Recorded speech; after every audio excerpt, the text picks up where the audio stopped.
اللهم إني أسألك علما نافعا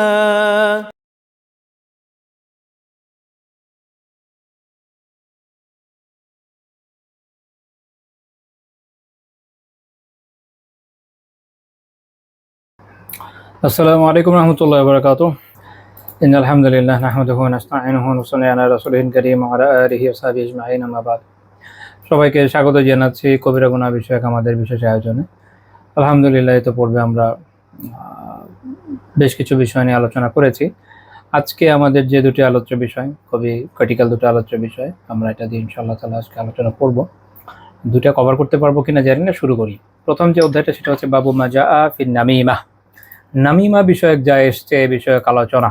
শেখ রাহিমাহুল্লাহ তাআলা ওদের নাম দিয়েছেন এই, কারণ নামিমা কি জিনিস, নামিমার ব্যাখ্যা তিনি নিজেই এক জায়গায় করেছেন এই এই কিতাবে সামান্য গিয়ে। মূল যে শব্দটা নাম্য, এর হচ্ছে ইজহারুল হাদিসি বিল ওশায়াহ। শেখ বলছেন নাম এটা দিয়ে বোঝানো হচ্ছে ইজহারুল হাদিসি বিল ওশায়াহ। নাম হচ্ছে গোপন কথা বা আলোচনাকে চগলখুরি বা কুচ্ছা রটনার জন্য প্রকাশ করা। ও আসলুন নামিমা আল হামসু আল হারাকা। নামিমা শব্দের যে মূল উৎস, আসল বা মূল, সে অনুযায়ী এটার অর্থ হলো চুপি চুপি বলা, ফিসফিসানি, মৃদু নড়াচড়া, গুঞ্জনে, এগুলো। তো কাজে নামিমা দিয়ে বোঝানো হচ্ছে এটা যে গোপন কোনো কথা চগলখুরির জন্য, কুচ্ছা রটনার জন্য যখন কাউকে বলে দেওয়া হয়, এটা হচ্ছে কি নামিমা। তো এরপর এই জন্য উনি ব্যাখ্যা, এরপর মূল যে নাম সেটা থেকে গিয়ে নামিমা শব্দের ব্যাখ্যা করছেন যে ওয়ান নামিমাতু, নামিমা হলো নাকলু কালামিন নাসি বাযিহিম ইলা বাদ আলা ওয়াজহিল ইফসাদ। মানুষের পারস্পরিক যে সম্পর্ক, এটাকে নষ্ট করার জন্য যখন একজনের কথা আরেকজনের কাছে গিয়ে লাগানো হয়, এটা হচ্ছে নামিমা। মানুষের যে পারস্পরিক সম্পর্ক, এটা নষ্ট করার জন্য যখন একজনের কথা অন্যজনের কাছে গিয়ে লাগানো হয়, এটা হলো নামিমা। সাওয়াউন কানা আল মানকুল কাওলান আও আম ফি'লা ওয়া সাওয়াউন কানা আইবা আম লা। তো এইটা সেই যে লাগানো কথাটা, সেটা কোনো কথার মাধ্যমে হোক, কাজের মাধ্যমে হোক, যে কোনো বিষয়ে সেটা কপি করুক, যে অমুকে এই বলেছে, অমুকে এই করেছে, যেটাই সে করুক, এবং সেটা তার দোষ ত্রুটি বিষয় হোক বা না হোক, অর্থাৎ বিষয়টার মধ্যে দোষ আছে বা নাই, ইট ডাজন্ট ম্যাটার। বিষয়টা হচ্ছে যখন এভাবে মানুষ লাগায় একজন আরেকজনের নামে যেন অপরের সাথে রিলেশন খারাপ হয়ে যায়, তখন এটাকে কি বলা হয়? এটাকে বলা হয় নামিমা। তো এটা গীবত থেকে একটু উপরের জিনিস। আমি কি বলেছি? এটা গীবত থেকে উপরের জিনিস, গীবত থেকে কি না, নিচের জিনিস নয়, বরং গীবত থেকে উপরের জিনিস। কারণ গীবত হচ্ছে ওই জিনিস যখন কারোর মধ্যে একটা ত্রুটি আছে একজন বলে দিল, কিন্তু নামিমা হচ্ছে এমন একটা খারাপ জিনিস যে ক্ষেত্রে যেটা হয় যে মানুষ আরেকজনের মাঝে সম্পর্কের ফাটল তৈরি করার জন্য, দুইটা মানুষের মাঝে সম্পর্কের ফাটল তৈরি করার জন্য গিয়ে তার ব্যাপারে একটা কথা লাগায়, তখন ওটা হচ্ছে নামিমা। এই জন্য শেখ আব্দুল আজিজ তরিফি হাফিজাহুল্লাহ তাআলা উনি নামিমা নিয়ে আলোচনা করছেন আহকামুল কোরআনে। নামিমাতু ওয়া হিয়া কাবীরাতুন মিন কাবাইরিয যুনুবে। নামিমা হচ্ছে বড় কবিরা গুনাহগুলোর মধ্যে একটা। ওয়ান নামিমাতু আযযামু মিনাল গীবা। উনি বলছেন যে নামিমা গীবত থেকেও বেশি ক্ষতিকর, গীবত থেকেও বেশি বড়। নামিমা এমন একটা জিনিস, অনেক সময় আমাদের এটা মাথায় আসে না। যেমন ইমাম হাইসামি রাহিমাহুল্লাহ তাআলা, ইমাম ইবনে মুফলি রাহিমাহুল্লাহ তাআলা, ওনার এগুলো নিয়ে আলোচনা যখন করেছেন ওনাদের কিতাবে আল আদাবু শারঈয়াতে ইবনে মুফলি, তারপর হচ্ছে আজ-জাওয়াজিরে, ওনারা একটা কথা বলেছেন যে মূল কথা হচ্ছে এরকম যে ওই যে আমরা একটা বিষয় নিয়ে আলোচনা করেছি, মনে আছে আপনাদের, যে যুল ওয়াজহাইন, যার দুইটা মুখ থাকে, দ্বিমুখী। এই দ্বিমুখিতা, গিবা, নামিমা, এগুলো হচ্ছে কোরিলেটেড, এগুলো একটা থেকে একটা যায় মানুষ, ঠিক আছে? তো শেখ তরিফি বলছেন নামিমা তো আযযামু মিনাল গীবা, গীবার থেকেও খারাপ। لأن الغيبة وقوع في العرض في في غيبة المتكلم عنه عند من يعرفه وما لا يعرفه ولا يلزم قصد التفريق. তিনি বলছেন যে এই যে গীবত, এর কারণ হচ্ছে গীবত যার সম্পর্কে বলা হচ্ছে এটা তার অনুপস্থিতিতে বলা হয়। যার ব্যাপারে গীবত করা হয়, কি করা হয়? তার অনুপস্থিতিতে করা হয়। তাকে চেনে বা না চেনে সবার সামনেই তার সম্মানহানি করা হয় বা কুচ্ছা রটনা করা হয়। গীবতের ক্ষেত্রে যেটা হয় যে মানুষের সম্পর্কচ্ছেদ বা বিভেদ সৃষ্টির উদ্দেশ্য থাকে না, এটা জরুরি না থাকা। কারণ গীবতের ক্ষেত্রে যেটা হয়, মানুষ যে কারোর সামনে করে ফেলে, চিনুক বা না চিনুক, যে কারোর সামনে বলে ফেলে অমুক একটা লোকে করেছে, সেই করেছে, বা আপনি অমুকে চিনেন, সেই করেছে, ওই করেছে। উদ্দেশ্য এটা না যে সম্পর্কের ফাটল হোক, মানে মানুষের মনের মধ্যে আসছে, চলে আসে, বলে দিয়েছে। কিন্তু নামিমার বিষয়টা এরকম, উনি বলছেন وأما النميمة فهي الوقيعة في عرض أحد عندما يعرفه بقصد التفريق بينهما. নামিমার সমস্যা কোথায়? নামিমা হচ্ছে এরকম যে এইটা নির্দিষ্ট কোনো ব্যক্তিকে চিনে এমন কোনো মানুষের কাছে গিয়ে তার সম্মান হানি করার জন্য এটা করা হয়, যার মূল উদ্দেশ্যই থাকে এদের উভয়ের মধ্যে সম্পর্কচ্ছেদ বা ফাটল ধরানো। তো নামিমার মূল উদ্দেশ্য কি? মানুষের মধ্যে সম্পর্কচ্ছেদ করা বা সম্পর্কের মধ্যে ফাটল ধরানো। ফাআসারুন নামিমাতি ফি ইফসাদিন নাসি ফীমা বাইনাহুম আশাদ্দু ওয়া আ'যামু মিনাল গীবাহ। কাজেই মানুষের মধ্যে যে পারস্পরিক সম্পর্ক, এইটা নষ্ট করার ক্ষেত্রে, ধ্বংস করার ক্ষেত্রে নামিমার যে প্রভাব, এইটা গীবাত থেকে অনেক বড়, অনেক প্রবল। বলে গীবাতু ক্বাদ তাকাউ মিন ফালাতাতি বাদি সালিহিনা ওয়া যাল্লাতিহিম। তারপর উনি একটা খুব গুরুত্বপূর্ণ কথা বলেছেন যে গীবত কখনো কখনো অসাবধানতা বশত কোনো নেককার বা সৎ মানুষের মুখ থেকে হয়ে যেতে পারে, ভুলবশত প্রকাশ হয়ে যেতে পারে। হয়তো কোনো ক্ষতির উদ্দেশ্য না, বাই চান্স করে ফেলেছে, এটা তারপর গুনাহ, এমন না যে গুনাহ না, কিন্তু অসতর্কতায় এটা হয়ে যেতে পারে। ওয়ালাকিন নামিমাতা লা তাকাউ মিন সালিহ ওয়ালাউ মিন ফালাতাতি লিসানিহ। কিন্তু কোনো নেককার বান্দা থেকে নামিমা প্রকাশ হতে পারে না, এমনকি সেটা মুখের স্খলন বা অসতর্কতার কারণে যে ভুল, সেটার কারণে হতে পারে না। এটা মনে রাখেন, নামিমা একজন সালেহ করতে পারে না, কারণ এটা করার জন্য আপনার আগে ইচ্ছা, চিন্তা, নিয়ত থাকা লাগে যে ওদের মধ্যে আমি সম্পর্কের মধ্যে ফাটল ধরিয়ে দিব, এই জন্য আমি এই কথাটা বলবো। অমুক তমুকের কাছে খুব সম্মানিত, তো সেই লোকের ব্যাপারে এমন একটা কথা বলবো যেন সম্মানটা না থাকে। একজন একজনের সাথে খুব ভালো রিলেশন, এমন একটা কথা বলবো যেন রিলেশনটাই না থাকে। তো এই ধরনের কথা যখন কেউ বলতে যায়, স্বাভাবিকভাবে তাকে তো এটা চিন্তা ভাবনা করতে হয়, একজন সালেহ, একজন নেককার ব্যক্তি এরকম কাজ কেন করবে? এটা তার করার কথা না। এই জন্য উনি এটা বলছেন, লিআন্না নামিমাতা ইয়াসবিকুহা কাসদুন খাবিসুন মুতাআসসিলুন ফিন নাফস ওয়া হুয়া কাসদুত তাফরিয়াকি। তারপর উনি আরেকটা খুব গুরুত্বপূর্ণ কথা বলছেন যে নামিমার ব্যাপারটা যেটা হয় যে উনি বলছেন, কারণ নামিমা কেন সব লোক দিয়ে হতে পারে না, কারণ নামিমা বা চুগলখড়ির ক্ষেত্রে যেটা হয়, এটা আগে অন্তরের গভীরে একটা প্রথিত বলা যায় যে অন্তর গভীরে রয়ে আছে এরকম একটা চরম নোংরা খবিস একটা উদ্দেশ্য সক্রিয় থাকে। এটা হলো কি? সম্পর্ক ছেদ করা বা বিভেদ সৃষ্টি করা। ঠিক আছে, এটা হলো তার মনের মধ্যে আসে। ওয়াহাদাল কসদু ওয়াহদাহু লা ইউজাদু ফি নাফসিন সালিহা। এই যে একটা চিন্তা, এই যে একটা আগ্রহ, এটা আসলে কোনো নেক নফসের মধ্যে তো আসতে পারে না। যে আসলে ভালো মানুষ, সালেহ মানুষ, তার মধ্যে এটা আসতে পারে? আসে না। আসলুন নামিমাতে আলাল ঈমানি শাদীদ। তিনি বলছেন যে ঈমানের উপর নামিমার প্রভাব অত্যন্ত ভয়ানক। ওয়ালিহাযা জাআ ফিল ওয়াঈদি ফিন নাম্মাম মা লাম ইয়াতি ফিল মুকতাব। আর এই কারণে গীবতকারীর ব্যাপারে যে হাদিসে গীবতকারীর ব্যাপারে যে সতর্কতা আসে, এর থেকে অনেক বেশি সাজার ঘোষণা এসেছে নামিমার বিষয়ে। অর্থাৎ যে নাম্মাম, যারা নামিমা করে বা যারা চগলখোর, তাদের যে ধরনের সাজার কথা হাদিসে এসেছে, এত ভয়ানক সাজার কথা গীবত আসেনি। বাল জাআ ফিন নাম্মাম মা লাম ইয়াতি ফিল কাযযাব। বরং নামিমার ক্ষেত্রে এমন কথা হাদিসে এসছে, এমন সাজার কথা হাদিসে এসছে, যা এমনকি মিথ্যাবাদী, প্রচণ্ড মিথ্যাবাদী যারা, তাদের ব্যাপারে আসে নাই। এটা আমি এর জন্য শেখ তরিফি হাফিজাহুল্লাহ তাআলার এই আলোচনাটা স্পেসিফিকলি সামনে আনলাম, কারণ উনি এই বিষয়টা একদম পুরো খুলে বর্ণনা করেছেন, যাতে আমাদের জন্য বিষয়টা অনেক সহজ হয়ে যায় যে নামিমা কেন খুব ক্ষতিকর এবং কেন খুব ভয়ানক। কারণ আমরা অনেকে এই বিষয়ে আসলে একদমই অসচেতন। আমরা একটু থিওরিটিক্যালি গীবত কিছু বুঝি, কিন্তু নামিমা তো একদমই বুঝি না। এবার আমরা শায়েখের টেক্সটে চলে আসি। তো শায়েখ শুরু করেছেন একটা আয়াত দিয়ে, সূরা আল কালামের 11 নম্বর আয়াত। হাম্মাজিম মাশাইম বিনামিম। আল্লাহ তাআলা বলছেন যে পিছনে নিন্দাকারী, যে একের কথা অন্যের কাছে লাগিয়ে বেড়ায়, এদের ব্যাপারে আল্লাহ তাআলা সমালোচনা করেছেন। তো শায়েখ বলছেন যে হামজুল ইনসান ইকতাবা, কোনো মানুষের মধ্যে হামজ করার মানে হচ্ছে তার গীবত, আড়ালে সমালোচনা, পরনিন্দা করা। শেখ আব্দুর রহমান বিন নাসির সাদি রাহিমাহুল্লাহ তাআলা এই আয়াতে তাফসীরে বলছেন হাম্মাজ আই কাসীরিল আইব লিন-নাস ওয়া তা'নি ফীহিম বিল গীবা ওয়াল ইস্তিহজা ওয়া গায়রি যালিক। হাম্মাজ মানে কি? শেখ আব্দুর রহমান বিন নাসির সাদি রাহিমাহুল্লাহ তাআলা তার তাফসীরে বলছেন, এর মানে হচ্ছে যে মানুষের অনেক দোষ ত্রুটি অন্বেষণ করা, বলা, অনেক বেশি দোষ ত্রুটি বলা, এবং তাদের ব্যাপারে বিভিন্ন রকমের সমালোচনা করা, তাদের ব্যাপারে গীবত করা, তাদের ব্যাপারে তুচ্ছ তাচ্ছিল্য করা, এরকম যা আছে সব কিছু হাম্মাজ শব্দের মধ্যে চলে আসে। মনে রাখেন, মাশাইম বিন নামিম অর্থাৎ ইয়ামশি বাইনান নাস বিন নামিম, অর্থাৎ যারা মানুষের মধ্যে নামিমা করে বেড়ায়। মানুষের মধ্যে নামিমা করা মানে কি? শেখ নিজেই ব্যাখ্যা করছেন, ওয়াহিয়া নাকলু কালামি বাদিন নাসি বাদ। সেটা হচ্ছে একজন মানুষের কথা আরেকজনের কাছে গিয়ে লাগায়, লিকাসদিল ইফসাদি বাইনাহুম, উভয়ের মাঝে সম্পর্কের ফাটল ধরানোর উদ্দেশ্যে, ওয়া ইলকাইল আদা ওয়াল বাগদা, যেন উভয়ের মধ্যে শত্রুতা, বিদ্বেষ এগুলো তৈরি হয়ে যায়। তো বুঝতে পেরেছেন যে নামিমা কি জিনিস এবং আল্লাহ তাআলা এর কীরকম নিন্দা করেছেন। কোরআনে আল্লাহ তাআলা কোনো একটা বিষয় নিন্দা করে যথেষ্ট। আল্লাহ সূরা আল কালামের 11 নম্বর আয়াতে এক তো বলছেন যে যারা হচ্ছে হাম্মাজ, যারা গীবত করে, পরনিন্দা করে, অনেক বেশি মানুষের দোষ ত্রুটি অন্বেষণ করে, যত রকমের হোক বা তাদের মানুষকে তুচ্ছ তাচ্ছিল্য করে এই ধরনের বৈশিষ্ট্য যাদের আছে আল্লাহ তাআলা তাদের সমালোচনা করলেন। এরপরে বললেন কাদের কথা, মাশা নামিম, যারা নামিমা করে বেড়ায় মানুষের মাঝে। সেটা কি? এটার ব্যাখ্যা আলহামদুলিল্লাহ আমরা পড়লাম। আল্লাহ তাআলা আমাদের এই উভয় এই খারাপ গুণ থেকে, উভয় বন্ধ খাসলা থেকে হেফাজত করেন, আমিন। এরপরে শেখ আয়াত উল্লেখ করেন, হাদিসে চলে গেছেন। সহিহ মুসলিমের 105 নম্বর হাদিস। হুযায়ফা রাদিয়াল্লাহু তাআলা আনহু বলেন, সামি'তু রাসূলুল্লাহ সাল্লাল্লাহু আলাইহি ওয়াসাল্লাম ইয়াকুল লা ইয়াদখুলুল জান্নাহ নামাম, যারা নামিমা করে, অনেক যারা এরকম চগলখড়ি করে সে জান্নাতে প্রবেশ করবে না। সুবহানাল্লাহি আযীম ওয়া বিহামদি।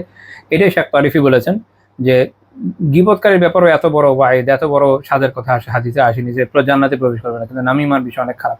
কারণ যে নামিমা করে সে গীবত করে, তার মধ্যে দ্বিমুখিতা থাকে, সে মানুষের সমালোচনা করে, মানুষের দোষ ত্রুটি অন্বেষণ করে, মানুষের পিছনে সে গোয়েন্দাগিরি করে, তারপর হচ্ছে মানুষকে কষ্ট দেয়, মানুষের মধ্যে সম্পর্ক নষ্ট করে। চিন্তা করেন কতগুলো গুনাহ, প্রত্যেকটা গুনাহ এক করার পরে একটা লোকের কি পরিমাণ গুনাহ হয়, খুব ভয়ানক না? আল্লাহ তাআলা আমাদের হেফাজত করেন। এরপর শেখ যে হাদিসটা উল্লেখ করেছেন সেটা ইবনে আব্বাস রাদিয়াল্লাহু তাআলা আনহুমা থেকে বর্ণিত, আন্না রাসূলুল্লাহ সাল্লাল্লাহু আলাইহি ওয়াসাল্লাম মাররা বিকবরাইনি, রাসূলুল্লাহ সাল্লাল্লাহু আলাইহি ওয়াসাল্লাম দুই কবরের পাশ দিয়ে গেলেন। ফাকাল, তারপর তিনি বলেন, ইন্নাহুমা ইউআযিবান, এরা দুইজন আযাবপ্রাপ্ত হচ্ছে। ওয়া মা ইউআযিবানি ফি কাবীর, এরা কোনো বড় বিষয় আযাবপ্রাপ্ত হচ্ছে না। আচ্ছা, কোনো বড় বিষয় হচ্ছে না মানে কি? অনেক সময় এটা মনে করে অনেকে, এর মানে হলো এই, মানে অনেকে এটা মনে করে যে যেই দুইটা কারণের জন্য তারা আযাব পাচ্ছে এগুলো মনে হয় অনেক বড় ব্যাপার না। সেটা আসলে এরকম না। এই কথার মানে হচ্ছে কাবীরিন ফি জামিহিমা। ইমাম নাওয়াবী রাহিমাহুল্লাহ বলেছেন, ক্বালাল উলামা ওয়া মা'না মা ইউআযিবানি ফি কাবীর আই কাবীরিন ফি জামিহিমা। ইমাম নাওয়াবী রাহিমাহুল্লাহ বলছেন যে রিয়াদুস সালিহিনে যে খুব বড় বিষয় না মানে হচ্ছে তারা মনে করেছিল খুব বড় বিষয় না, অর্থাৎ তাদের ধারণা ছিল দুইটা এমন কোনো বড় পাপ না, এই জন্য এরকম পাপ তারা করে বসেছে, কিন্তু আসলে এটা অনেক বড় পাপ। এই জন্য আল্লাহ রাসূল বলেছেন, বালা ইন্নাহু কাবীর, অবশ্যই এই দুটো অনেক বড় পাপ, অবশ্যই অনেক বড় পাপ। আম্মা আহাদুহুমা, তার মধ্যে একটা আছে ফাকানা ইয়ামশি বিন্নামিমা, তাদের মধ্যে একজন হচ্ছে চগলখড়ি করে বেড়াতো, এর দোষ এর ত্রুটি ওর কাছে নিয়ে লাগাতো, সম্পর্কের মধ্যে ফাটল ধরাতো। ও আম্মাল আখারু ফাকানা লা ইয়াশতাতিরু মিন বাউলিহি, আরেকজন হচ্ছে তার প্রস্রাবের সময় প্রস্রাবের যে ফোঁটা এটা থেকে আত্মরক্ষা করতো না। এটা সহিহ বুখারী এবং মুসলিমের হাদিস। তো একটা অংশ নিয়ে আপাতত আমাদের আলোচ্য বিষয় না, পরের অংশটা আমাদের জন্য গুরুত্বপূর্ণ। সেটা হচ্ছে যে তাহলে নামিমার কারণে, চগলখড়ির কারণে দুনিয়াতেও কবরে আযাব হয়, ঠিক আছে? কবরে আযাব হয়, আখিরাতের আযাব তো আছেই, জান্নাতে ঢোকার সুযোগ বন্ধ হয়ে যায়, জাহান্নামে যাওয়ার কারণ তৈরি হয়ে যায়। তাহলে আমরা কেন এত বড় পাপ করব, তাই না? এরপরে আরেকটা হাদিস উল্লেখ করেছে সহিহ মুসলিমের 2606 নম্বর হাদিস। আব্দুল্লাহ বিন মাসউদ রাদিয়াল্লাহু আনহু বলেন, قال إن محمد صلى الله عليه وسلم قال, নিশ্চয়ই মুহাম্মদ সাল্লাল্লাহু আলাইহি ওয়াসাল্লাম বলেছেন, আলা উনাব্বিউকুম বিল আযহ, আমি কি তোমাদেরকে আযহ সম্পর্কে হুঁশিয়ার করবো না? আযহ মানে কি? এটার এমনিতে তো বাংলা অনুবাদগুলোতে দেখবেন লেখা আছে চগলখড়ি, বিষয়টা আসলে একটু ব্যাপক। আরবি ভাষার সবচেয়ে বিখ্যাত অভিধান যেটা লিসানুল আরব, ওখানে এটার অর্থ করা হয়েছে, এর মানে হচ্ছে আল ইফক ওয়াল বুহতান ওয়ান নামিমা। এই শব্দের মধ্যে তিনটা জিনিস আছে, তিনটা জিনিস। একটা মানুষের উপরে অপবাদ দেওয়া, তারপর হলো চগলখড়ি করা, কোনো ধরনের এখন কি বলবো, এটা আরেকটা কি বাংলায় বলা যায় এটাকে, মিথ্যা আরোপ করা, অপবাদ দেওয়া, মিথ্যা আরোপ করা, চগলখড়ি করা, আমরা তিনটাকে একসাথে এভাবে বলতে পারি। তো এইটা এই শব্দের মধ্যে আল আযহের মধ্যে চলে আসে। তো এটা হলো শাব্দিকভাবে। তো এরপরে আমরা যদি ব্যাখ্যায় যাই, ওখানে শুধু নামিমার কথা আসবে। আল্লাহ রাসূল নিজেই ব্যাখ্যা করছেন, হিয়ান নামিমা, এটা হচ্ছে নামিমা, এটা হচ্ছে মানুষের ব্যাপারে যে কুৎসা রচনা করা, চগলখড়ি করা, এটা আল খালাতু বাইনান নাস, যা মানুষের মাঝে বৈরিতা সৃষ্টি করে। তো এটা হচ্ছে কি চগলখড়ি, এবং রাসূলুল্লাহ সাল্লাল্লাহু আলাইহি ওয়াসাল্লাম এই বিষয়ে সতর্ক করে দিলেন। বাকি শাব্দিকভাবে এটার ভিতরে চগলখড়ির পাশাপাশি অসত্য কারো ব্যাপারে মিথ্যা আরোপ, মিথ্যা কথা কারো নামে রটানো, এগুলো সবগুলো এর ভিতরে চলে আসে। কিন্তু যখন কেউ নামিমা করে তখন আসলে এর মধ্যে সবই চলে আসে অনেকটা। আবার অনেক সময় দোষ থাকতে পারে, দোষ নাও থাকতে পারে, যেটা আমরা আগে আলোচনা করেছি। কারণ নামিমার ক্ষেত্রে যেটা হয়, কখন হতে পারে একজনের মধ্যে আসলে একটা দোষ আছে, সেটা নিয়ে লাগাই দিল, ফলে সম্পর্ক ভেঙে গেল, অথচ আরেকজন না জানলে সমস্যাটা হতো না, আর এটা এমন কোনো ব্যাপারও ছিল না, প্রয়োজনও ছিল না। আবার কখনো এমন হয় যে আসলে দোষ নেই, মিথ্যা লাগাচ্ছে, এই জন্য দুইটাই এর মধ্যে আসবে। আমরা এই বিষয়ে সালাফের একটা আসারও দেখতে পারি। ইমাম গাজ্জালী রাহিমাহুল্লাহ আলমের দিনে আলোচনা করেছেন। ওমর ইবনে আব্দুল আজিজ রাহিমাহুল্লাহ তাআলা, তার কাছে দাখালা আলাইহি রাজুলুন, তার কাছে একজন ব্যক্তি এসে ফাযাকারা লাহু আন রাজুলিন শাইআ, আরেকজন ব্যক্তির ব্যাপারে কোনো একটা বিষয়ে কথা বললেন, মানে কোনো ত্রুটির কথা বললেন, যে অমুকে অমুকে কিছু একটা বললেন। তো ওমর ইবনে আব্দুল আজিজ রাহিমাহুল্লাহ তাআলা তখন তো খলিফা। ফাকাল ওমর রাহিমাহুল্লাহ তাআলা তাকে বলেন, ইন শি'তা নাযারনা ফি আমরিকা, যদি তুমি চাও তাহলে তোমার এই বিষয়টা আমি অনুসন্ধান করে দেখবো। ইন কুনতা কাযিবা ফাআনতা মিন আহলি হাযিহিল আয়াহ ইন জাআকুম ফাসিকুম বিনাবাইন ফাতাবায়ানু। এখন অনুসন্ধানের পরে যদি দেখা যায় যে তুমি মিথ্যাবাদী, তাহলে তুমি এই আয়াতের অন্তর্ভুক্ত হয়ে যাবে, সূরা হুজুরাতের আয়াত, যে যদি কোনো পাপাচারী তোমাদের কাছে কোনো বার্তা নিয়ে আসে তবে তার যাচাই করে নাও। তো তখন কি হয়ে যাবে, তখন আর তার সাক্ষ্য কিন্তু পরে গ্রহণযোগ্য হবে না। ও ইন কুনতা সাদিকা, আর যদি তুমি সত্যবাদী হয়ে থাকো, মানে তখন যদি সত্য প্রমাণিত হয় যে তোমার কথা ঠিক আছে, ফাআনতা মিন আহলি হাযিহিল আয়াহ, তখন তুমি এই আয়াতের প্রয়োগ হয়ে যাবে। সেটা হচ্ছে হাম্মাজিম মাশাইম বিন নামিম, একটু আগে যেটা আমি আলোচনা করলাম, যে পশ্চাতে নিন্দা করে চুগলখড়ি করে বেড়ায় না। আচ্ছা, ওয়া ইন শি'তা আফাউনা আনকা, আর যদি তুমি চাও তোমাকে আমি মাফ করে দিব। তো তিনটা অপশন, হয় আমি এটা নিয়ে যাচাই বাছাই করে দেখব, যদি মিথ্যা হয় তাহলে তো তুমি ফাসিকের অন্তর্ভুক্ত হয়ে গেলে, যদি সত্য হয় তারপরও তুমি কি নামিমা করলা, তুমি তো তারপরে চুগলখড়ি করলা। আর 3 নম্বর একটা অপশন, আমি বিষয়টাকে ছেড়ে দিলাম, মাফ করে দিলাম, এটা নিয়ে আমি আর কোনো বিষয় আলোচনায় যাব না। তো সেই ব্যক্তি বললো যে আল আফু ইয়া আমিরুল মুমিনিন, হে আমিরুল মুমিনিন, আমি বড় ক্ষমাই চাই, লা আউদু ইলাইহি আবাদা, এই বিষয় নিয়ে আমি কখনো আসবো না। তো বা এইটার কখনোই করবো না। তো দেখেন আমাদের সালাফরা বিষয়টাকে কিভাবে ডিল করতেন নামিমাকে। কারণ যারা নামিমা করে, যারা চগলখড়ি করে, তারা আসলে কারো অনুগত হয় না, তারা আসলে কারোর জন্য ভালো হয় না, তারা সবার জন্যই খারাপ। আমার আপনার জন্য খারাপ, সমাজের জন্য খারাপ। আপনার সাথে কেউ একজন এসে আরেকজনের ব্যাপারে নামিমা করছে, আরেকজনের ব্যাপারে দোষটুটি বলছে, সে কি আপনার দোষটুটি আরেকজনকে বলবে না?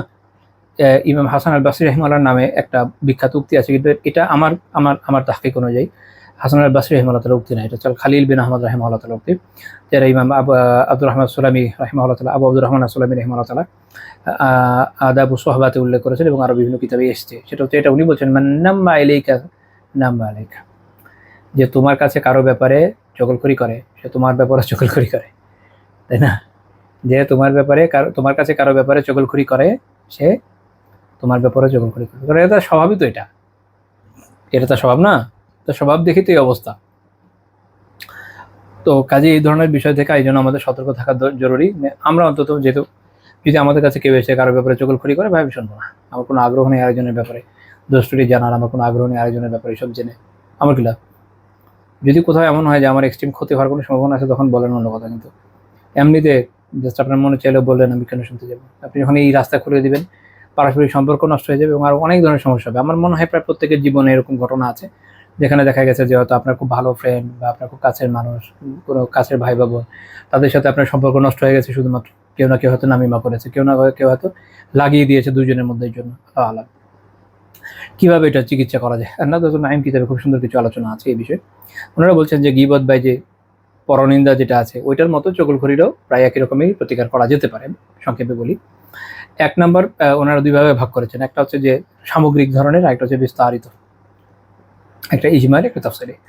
তো ইজমালি সামগ্রিক কীরকম হতে পারে সংক্ষেপে যদি আমরা করি, সেটা হচ্ছে একজন চগলখড় ব্যক্তি, তাকে তাকে এটা মনে রাখতে হবে, যার মধ্যে চগলখড়ি আছে, সে কী করবে, সে প্রথমে এটা মনে রাখবে যে ভাই, এই যে কুৎসিত কাজটা আমি করছি, এটার মাধ্যমে আসলে আল্লাহ তাআলার অসন্তুষ্টি এবং কঠিন শাস্তির মুখোমুখি হচ্ছে, এবং এগুলো করার মাধ্যমে আমার নেক কাজগুলো নষ্ট হয়ে যাচ্ছে। আমরা এর আগেও আলোচনা করেছি, যে ধরনের লোকদের সওয়াব কিয়ামতের দিন, যার সে এরকম বিভিন্ন দোষত্রুটি অন্বেষণ করেছে, যার সে ক্ষতি করেছে, তাকে দিতে হবে। তো এর পাশাপাশি এটা যদি চিন্তা করেন, তাহলে এমনিও আপনার মুখের কথা একটু হলেও কমে, যদি আপনার আখিরাতের ভীতি থাকে। তো এই জন্য সবকিছুর মূল হলো তাকওয়া। এটা আমি মাঝে মাঝেই বলি যে দেখেন, আমাদের যে সমস্যাগুলো বা রোগগুলো আছে, আত্মিক হোক, আত্মিকই ধরেন, এগুলো যা রোগ আছে, এগুলোর আসলে সবচেয়ে বড় চিকিৎসা এইটাই, তাকওয়া অর্জন করা। তাকওয়া যদি না থাকে, তাহলে আপনি যত বড় বুজুর্গই হন না কেন, আপনার মানে বাহ্যিক বুজুর্গ যত বড়ই হন না কেন, আপনার কিন্তু পদস্খলনের আশঙ্কা সবসময় থাকবে। তাকওয়া খুব জরুরি, তাকওয়া খুব জরুরি, এবং তাওয়াজু, বিনয় খুব জরুরি। এই 2টা বিষয় থাকলে মোটামুটি আলহামদুলিল্লাহ বাকি সমস্যাগুলো থেকে উতরে যাওয়া যায়। আল্লাহর ভয় যদি আপনার মনে থাকে, তাহলে আপনি এমনিতেই বিভিন্ন কবিরা গুনাহ থেকে বেঁচে থাকবেন। আল্লাহ তাআলার ভয় যদি আপনার মনে থাকে, তাহলে আপনি একদম একা ঘরের মধ্যেও খুব সতর্ক সাবধান থাকবেন। কিন্তু তাকওয়া যদি আপনার মনে না থাকে, তাহলে আপনি অনেক মানুষের মধ্যে এমন কিছু পাপ করে ফেলবেন, যার ফলে আপনি লাঞ্ছিত হয়ে যাবেন। এই যে তাকওয়া খুব জরুরি। আর হচ্ছে বিনয়, কারণ বিনয় যদি না থাকে, তাহলে তাকওয়া বেকার হয়ে যায়। অহংকার যখন চলে আসে, অহংকার ইটসেলফই তো তাকওয়ার বিপরীত। আচ্ছা, তো কাজে আপনি যখন এটা মনে করবেন যে আমি আল্লাহকে ভয় করি এবং আমার আমলগুলো নষ্ট হয়ে যাবে, তখন আপনি এমনি চগলখড়ি থেকে বাঁচবেন। আর এর সাথে সাথে আপনাকে এটা নিয়ে গভীরভাবে চিন্তা ভাবনা করতে হবে, যে আপনি নিজের দোষ ত্রুটি নিয়ে আপনি গভীরভাবে চিন্তা ভাবনা করবেন, নিজের দোষ ত্রুটি নিয়ে নিজেকে পবিত্র করার আপনার চেষ্টা চালাবেন। মানুষ যখন আসলে নিজের দোষ ত্রুটির দিকে নজর দিবে, স্বাভাবিকভাবে অপরের দোষ ত্রুটি নিয়ে তার অন্বেষণের সুযোগটা কমই আসবে। যেমন আমি আপনাদেরকে একটা সিনারিও বুঝাই।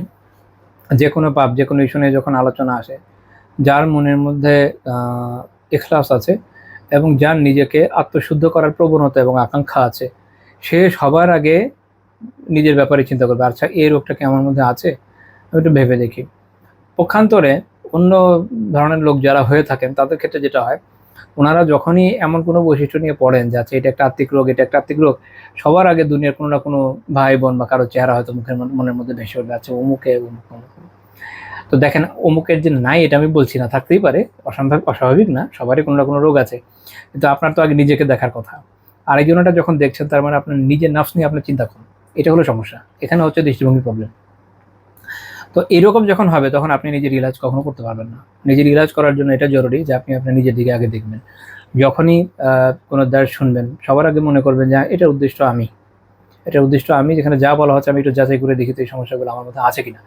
যদি থাকে তাহলে আমি চেষ্টা করি এটার যেন সমাধান করা যায়। একই রকমভাবে কোরআনের আয়াত পড়বেন, হাদিস পড়বেন, আত্মশুদ্ধির বিভিন্ন কথা পড়বেন, যাই পড়বেন না কেন, সবার আগে নিজেকে নিয়ে ভাববেন যে আমার মধ্যে এই সমস্যাটা আসলেও আছে, যদি থাকে কিভাবে দূর করা যায়, এই সদ্গুণটা কি আমার মধ্যে নাই, যদি নাই তাহলে কিভাবে তৈরি করতে পারি। এইভাবে যখন আপনি ভাবেন, ইনশাআল্লাহ তাআলা আপনি আপনার নিজের মধ্যে অনেকটাই ডেভেলপমেন্ট নিয়ে আসতে পারবেন।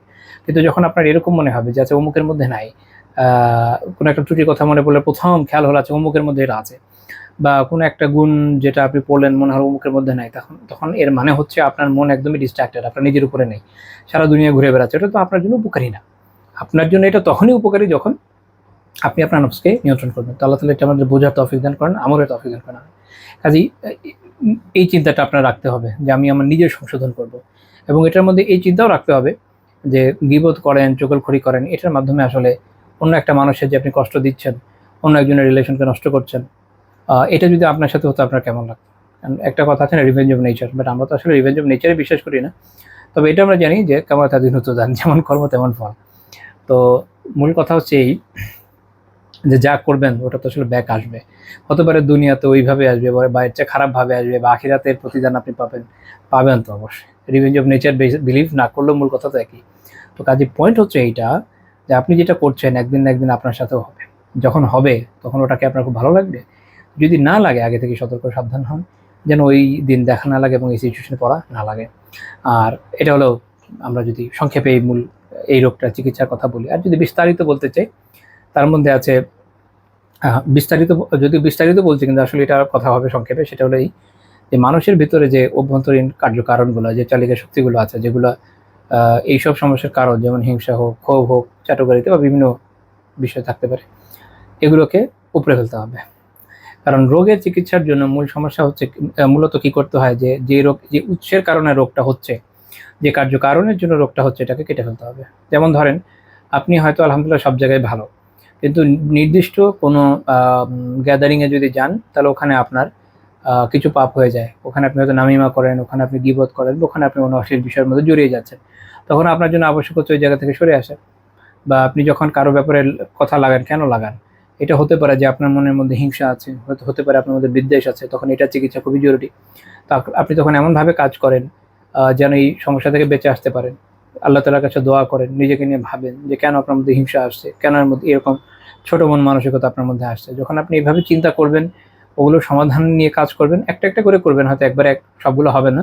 তো গ্র্যাজুয়ালি যখন করতে থাকবেন, তো আল্লাহ তাআলা তৌফিক দিলে ইনশাআল্লাহ তাআলা এই সমস্যাগুলো দূর হয়ে যাবে। মনে রাখেন, এখানে আসলে রোগ কয়েকটা, সবগুলো আসলে ইন্টার রিলেটেড, কিন্তু রিলেশন আছে।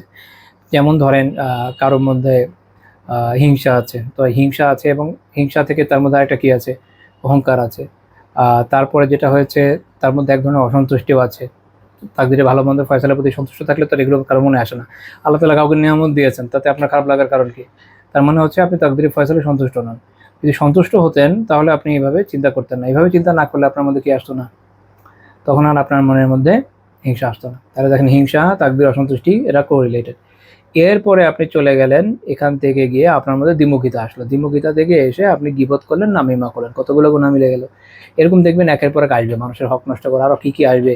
তো এগুলো না একটা পুরো চেইনের মতো, আপনি একদিক থেকে টানা শুরু করবেন, দেখবেন যে গুনাহ হচ্ছে। এখন আমাদের তো একটা কোনো ফিজিক্যাল ফরম্যাটে চোখের সামনে এই মুহূর্তে আমল নামা নাই, আছে নাই, এমন উদ্দেশ্য। কিয়ামতের দিন আমরা যদি বর্ণনা করি না যে দফতর দফতর ভরে যাবে, ওটা তো গেলেই বোঝা যাবে।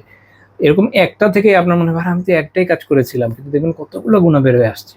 তো এই জন্য এগুলোর উৎসকে কাটতে হবে, এগুলো থেকে বাঁচতে হবে। আপনি যখন এই মূল বিষয়গুলো থেকে বাঁচবেন, তো আল্লাহ তাআলা তৌফিক দিলে একটা থেকে বাঁচেন, দেখেন গ্র্যাজুয়ালি বাকিগুলো থেকেও বাঁচবেন।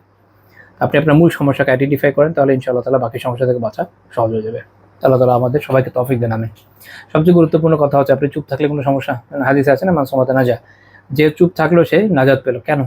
আপনি যদি কোনো বিষয়ে মন্তব্য না করেন, একটা বিষয়ে বা কারো ব্যাপারে আপনি মন্তব্য যদি না করেন, আপনি গীবত থেকে বাঁচছেন, চুগলখড়ি থেকে বাঁচছেন, তাই না?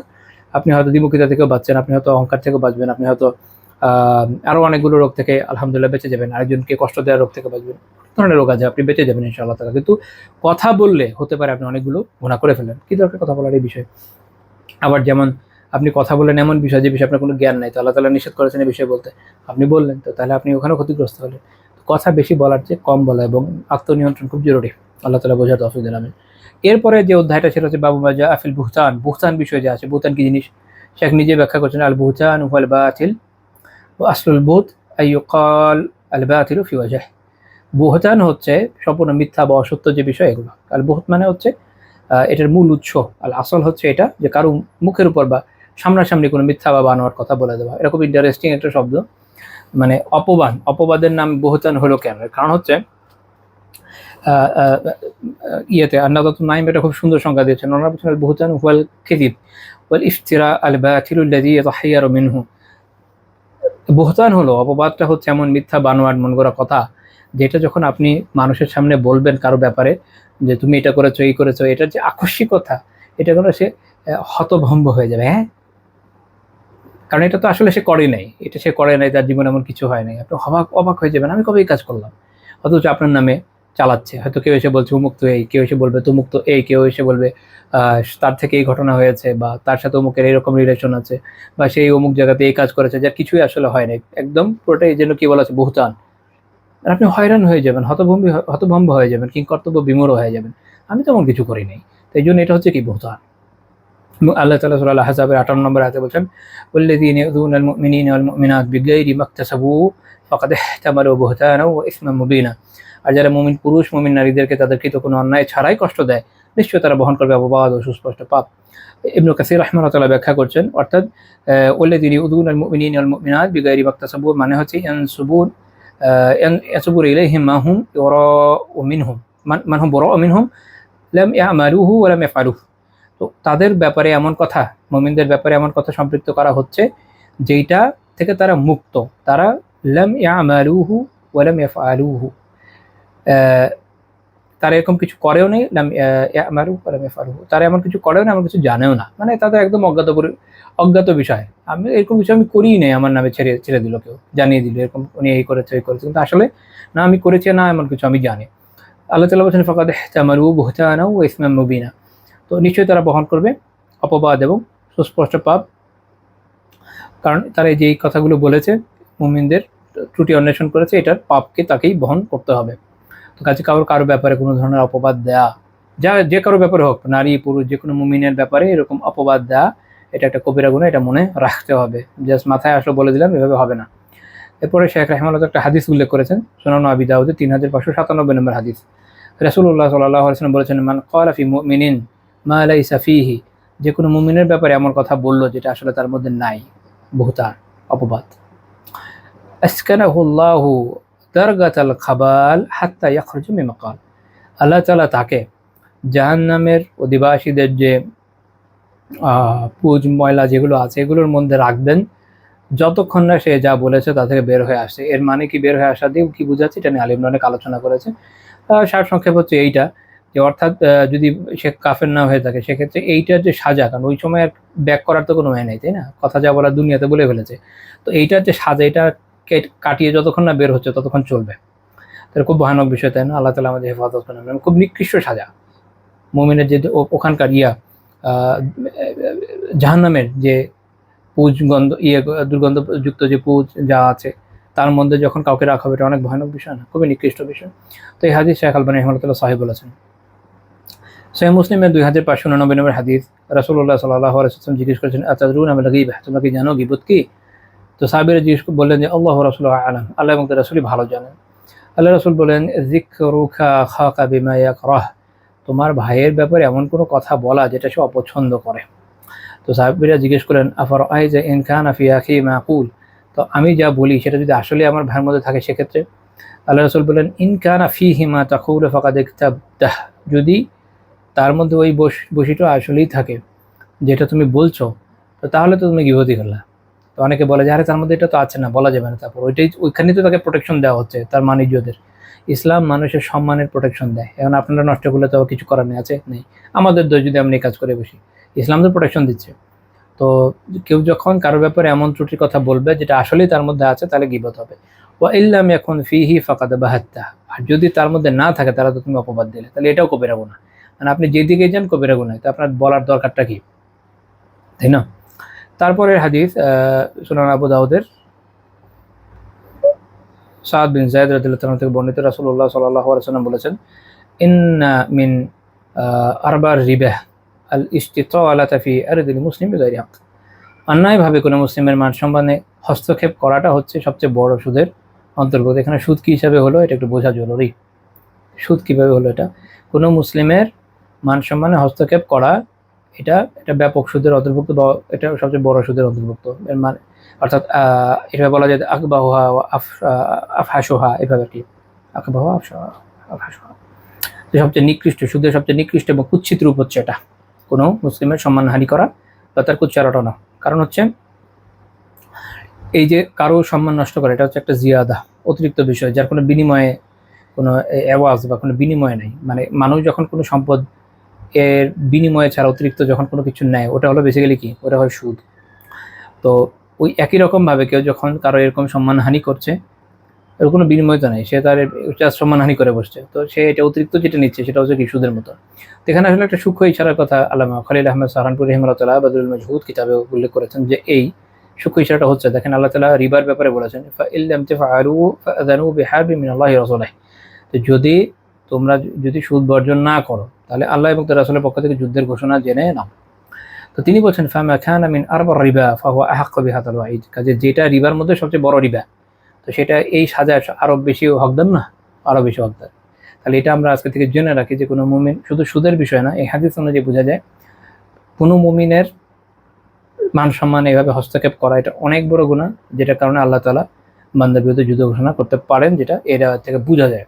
এই হাদিস শেখ আলবানী রাহিমাহুল্লাহ সহিহ বলেছেন। আমাদের এটা মাথায় রাখা খুব জরুরি, কারণ আমরা তো আসলে মুসলিমদের মান ইজ্জত সম্মানকে এগুলোতে মুআমুরকির মতো মনে করি। যার যেভাবে মনে চায় বলতে থাকে, যার যেখানে মনে চায় যাকে ইচ্ছা তাই বলতে থাকে। আল্লাহ সুবহানাল্লাহ, কি একটা অবস্থা! মনে হয় দুনিয়াতে কারো কোনো মান ইজ্জত বলে কিছু নেই। এখন মাঝে মাঝে মনে হয় ইউটিউবের জগতে পড়ে আছি। হ্যাঁ, বাসা থেকে বের হলে যে একটা পরিবেশ, বা অনলাইনে আসলে যে একটা পরিবেশ দেখি, মানে আল্লাহ কই আসলাম। সিচুয়েশন তো আসলে এরকমই। আল্লাহ তাআলা আমাদের হেফাজত করেন, আমিন। এই প্রসঙ্গে সবশেষে একটা রেওয়ায়াত বর্ণনা করব। আলহামদুলিল্লাহ, গলা এখন পর্যন্ত স্বাদ দিচ্ছে, যদিও শেষের পথে আছি। এটা শুনান আবি দাউদের 4878 নম্বর হাদিস, রাসূলুল্লাহ সাল্লাল্লাহু আলাইহি ওয়াসাল্লাম বলছেন, লাম্মা উরিজা বি মারারতু বিকওমিন, যখন আমাকে মেরাজে নেওয়া হলো, তখন আমি এক জাতির পাশ দিয়ে গেলাম। লাহুম আযফারুম মিন নুহাস ইখমাশুনা উজুহাহুম ওয়া সুদুরাহুম, তো তাদের নখগুলো ছিল তামার তৈরি, এবং এটা দিয়ে তারা অনবরত তাদের মুখমণ্ডল এবং বুকে আঁচড় মারছিল। ফাকুলতু মান হাউলাই ইয়া জিবরিল, আমি জিজ্ঞেস করলাম, হে জিবরিল, এরা কারা? ক্বালা হাউলাই আল্লাযীনা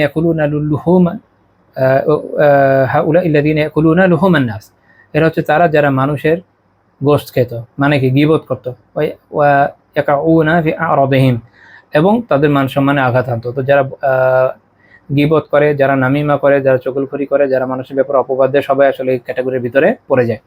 তো কাজে যারা এরকম করবে, তাদের সাজাগুলো দেখেন, না ঠিকমতো না জান্নাতে প্রবেশ করতে পারবে, আবার কারো ব্যাপারে অপবাদ দিলে, এখন একটা মানুষের অপবাদের জন্য যদি এমন হয় যে এটার থেকে পাপ থেকে বের হওয়ার আগ পর্যন্ত আপনার জাহান্নামে পড়েই থাকা লাগবে, তো চিন্তা করেন যে একটা মানুষ জীবনে কি পরিমাণ অপবাদ, আস্তাগফিরুল্লাহ, কি ভয়ানক কথা না, কি ভয়ানক কথা।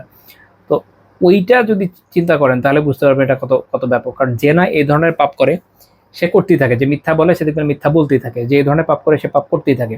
এটা তো একটা হ্যাবিচুয়াল সিচুয়েশন হয়ে যায়, বলতেই থাকবে।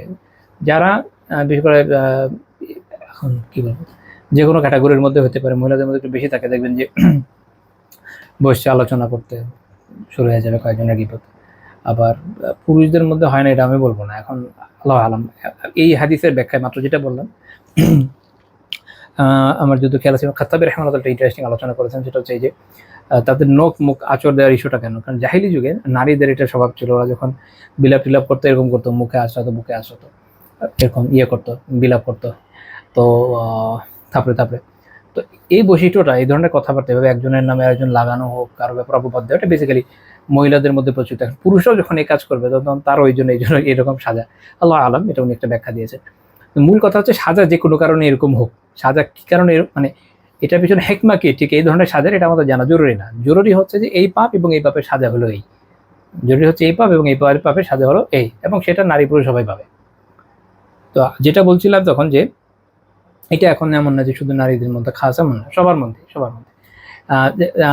বিশেষ করে এই ধরনের পাপগুলো আমরা অনেক সময় শুধু দিনই লেভেলে চিন্তা করি, এবং দুনিয়াবি লেভেলে কম না।